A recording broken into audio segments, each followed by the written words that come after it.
یہ لازمی نہیں، تو آسانی پیدا کی ان چند لوگوں کے لیے جو نہیں کر سکے، وہ نماز پڑھنے آئے تو وہاں پہ جمع کرا دیا۔ واجب کیا ہے؟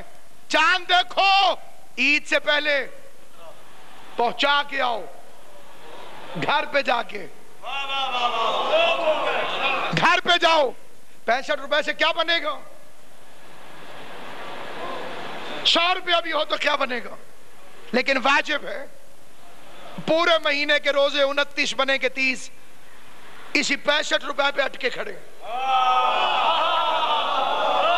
عجیب نظام ہے مالک تیرا۔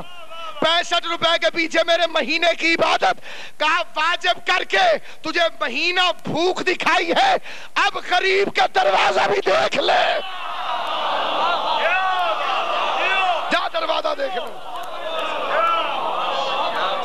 اٹھ غریب کا دروازہ دیکھ لے۔ پتہ چل گیا نا بھوک کیا ہوتی ہے، جان لیا نا کہ پیاس کیا ہوتی ہے۔ اب آؤ، یہ غریب کا دروازہ ہے، واجب سمجھ کے دکھا دیا ہے، اب اس دروازے کو بھولنا نہیں، اور مال وہاں خرچ نہ کرنا جہاں پہ خالی یہ پتہ چلے کہ صاحب بہت سخی ہیں۔ آت المال ذی القربی، پہلے غریب رشتہ دار دیکھ۔ شہر میں 5 لاکھ خرچ کر دو اور رشتہ دار غریب بیٹھا رہا، کوئی فائدہ نہیں۔ بھائی بھوکا بیٹھا رہا، دوستوں میں ہزاروں روپے بانٹ دیے، کوئی فائدہ نہیں۔ یا علی، آپ کے شیعہ کی علامت کیا ہے؟ فرمایا اس کی تنہائی پاک ہوتی ہے۔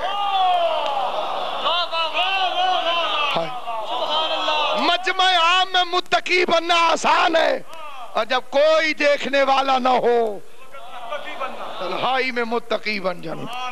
کہا کہ شیعہ کی علامت کیا ہے؟ کہا قرآن کی تلاوت سے عقیدت و مودت رکھتا ہے۔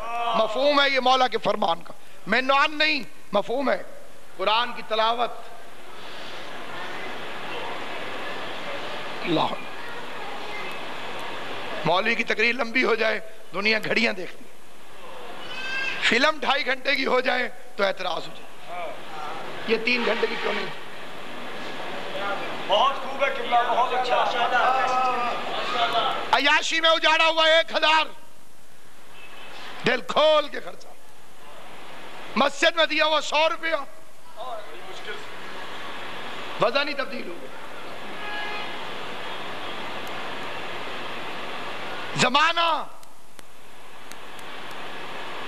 پوچھا گیا امام سے کہ امام زمانہ کے ظہور کی علامت کیا ہے؟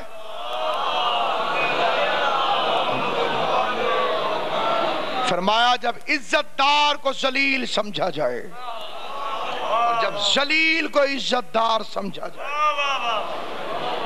سمجھنا کہ ظہور قریب ہے۔ اور پھر کچھ حضرات نوجوان یہ پوچھتے ہیں کہ وہ صاحب آ گئے، وہ صاحب چلے گئے، نہ کسی کے آنے سے فرق پڑتا ہے، نہ کسی کے جانے سے فرق پڑتا ہے۔ کروڑ مشرف چلے جائیں، 1 کروڑ زرداری آ جائیں، اس مذہب کو کسی کے آنے نہ جانے کا کوئی نوٹس تھا نہ نوٹس ہے۔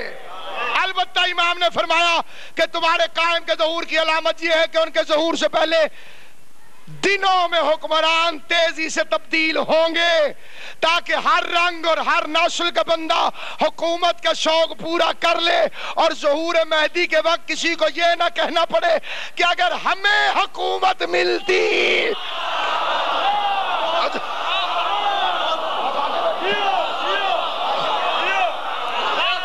اگر ہمیں حکومت ملتی تو ہم عدل قائم کر دیتے۔ شوق پورا کر لو،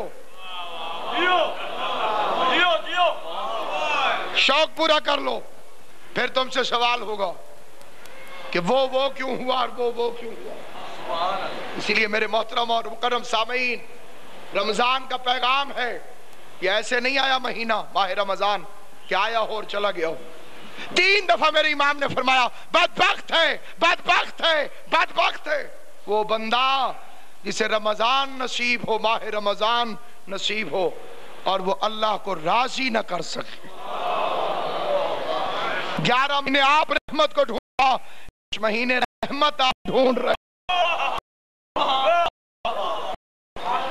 معصوم امام نے فرمایا ماہ رمضان میں جو 1 آیت قرآن کی تلاوت کرے، اللہ فرشتوں کو حکم دیتا ہے اس نے 1 آیت پڑھی ہے، آیت اس کے نام اعمال میں 100 شہیدوں کا ثواب لکھ دو.